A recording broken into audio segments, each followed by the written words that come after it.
أعوذ بالله من الشيطان الرجيم بسم الله الرحمن الرحيم اللهم عجل لوليك الفرج.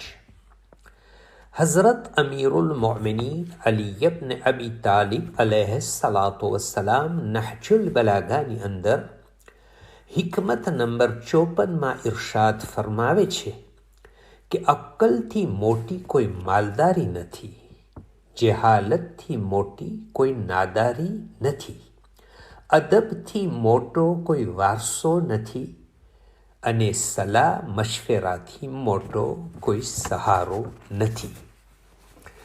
અક્કલની ખૂબી માટે કહેવું એટલું જ બસ છે કે જો અક્કલ હશે તો તેની પાછળ બધી જ વસ્તુ મળશે. અક્કલના સહી ઉપયોગથી દુનિયા અને આખેરતની તમામ ખૂબીઓ, માલ, દૌલત, હુકુમત, આરામ નસીબ થાય છે. કુરઆન મજીદમાં ઇલ્મ અને અક્કલ વિશે ભાર આપતા 880 વખત ઉલ્લેખ થયો છે. અક્કલની અહમિયત વિશે શિયાની ખાસ 4 કિતાબોમાંથી કિતાબ અલ કાફીમાં સૌથી પહેલું પ્રકરણ પણ અક્કલ વિશે બયાન થયું છે, જેમાં માસૂમીન અલૈહિસ્સલાતુ વસ્સલામથી ઘણી બધી હદીસો બયાન થઈ છે. આનો મતલબ એ થાય છે કે ઇસ્લામમાં ઇલ્મ અને અક્કલની બહુ જ અહેમિયત બયાન થઈ છે. તો પછી વિચાર કરવો જોઈએ કે મુસલમાન અને તેમાં પણ ખાસ અહલુલ બેત અલૈહિસ્સલામના ચાહનારાઓને ઇલ્મ અને અક્કલમાં કેટલું આગળ હોવું જોઈએ. નબી અકરમ સલ્લલ્લાહુ અલૈહિ વસલ્લમ આ વિશે એક નુરાની હદીસમાં બયાન ફરમાવે છે કે અલ્લાહે તેના બંદાઓમાં સૌથી બહેતર અક્કલથી વધારે નથી આપી.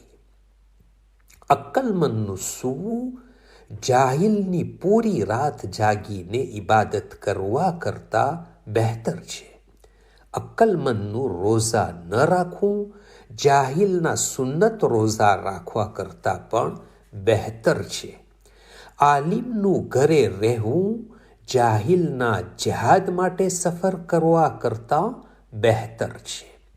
અલ્લાહે કોઈ પણ નબી ને ત્યાર સુધી નબી બનાવીને નથી મોકલ્યા જ્યાર સુધી સંપૂર્ણ અક્કલ ન આપી હોય, અને પૈગંબરોને તમામ ઉમ્મત કરતાં વધારે અક્કલ આપી છે. ઇમામ જાફર સાદિક અલૈહિસ્સલાતુ વસ્સલામ ઇરશાદ ફરમાવે છે કે દરેક માણસનો દોસ્ત તેની અક્કલ છે અને તેની દુશ્મની જહાલત છે. અક્કલના વિરુદ્ધ જહાલત અને અભણતા આવે છે. તો જ્યાં જહાલત હશે ત્યાં ગરીબી, મોહતાજી, પરેશાની અને તે સિવાય ઘણી મુસીબતો ઊભી થાય છે.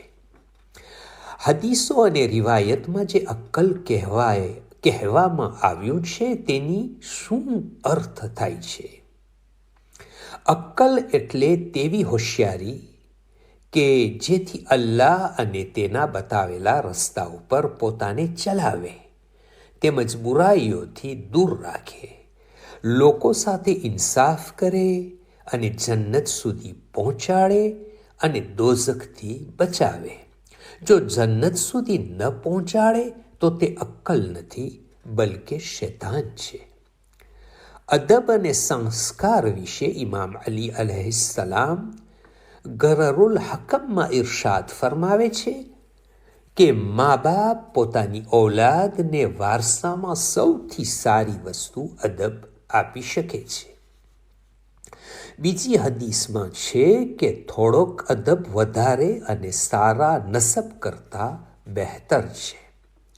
અદબ એટલે ઔલાદને સારા અખલાક બતાવો, અને આ કામ મા બાપને સારા અખલાક થકી તાલીમ આપી શકાય છે. ઔલાદના સારા અખલાક હશે તો તેનાથી મા બાપની પણ ઇજ્જતમાં વધારો થાય છે. જો વારસામાં સારા સંસ્કાર અને અખલાક ઔલાદને આપેલા હશે તો તેનાથી માલ અને ઇજ્જત બંને મેળવી શકશે.